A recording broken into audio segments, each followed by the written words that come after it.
In today's video, I'm going to teach you how to return items on Amazon. Whether you've received the wrong item, there's a defect, or you've simply changed your mind, Amazon has streamlined the return process to make it as easy as possible for you.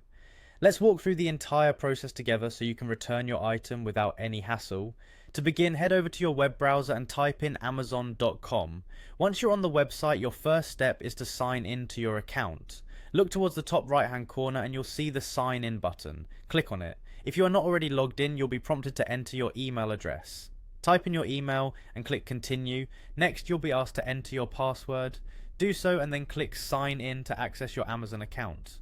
After successfully logging in, you'll land on your Amazon homepage. From here, direct your attention to the navigation options at the top of the screen. Click on Account and Lists, a menu will appear, and within this menu you'll want to select your orders. This section contains a complete list of your recent purchases, which is precisely where you'll locate the item you'd like to return. Scroll through your list of orders until you find the specific item you wish to return.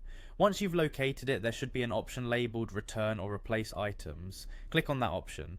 Amazon will then prompt you to select a reason for your return. You'll find a drop-down menu with a list of potential reasons such as item defective, or doesn't work, received the wrong item, or no longer needed. Choose the one that best matches your situation.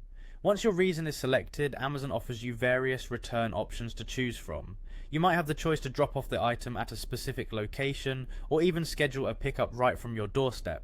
Select the method that best suits your needs. Depending on your selection, Amazon will provide specific instructions to follow.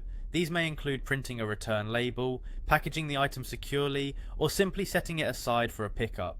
At this stage, make sure you follow the instructions provided by Amazon meticulously. If you've chosen to drop off the item, remember to take your package, along with any printed labels, to the designated drop-off location. If you opted for a scheduled pickup, be sure the package is ready at the agreed upon time and place. So there you have it, a complete guide to returning an item on Amazon. Keep in mind that policies and available options may vary based on the item and your location, so always read through the specific details provided on your return instructions. By following these steps, you'll be able to navigate the process smoothly. Thank you for watching, and I hope your return process is as seamless and effortless as possible.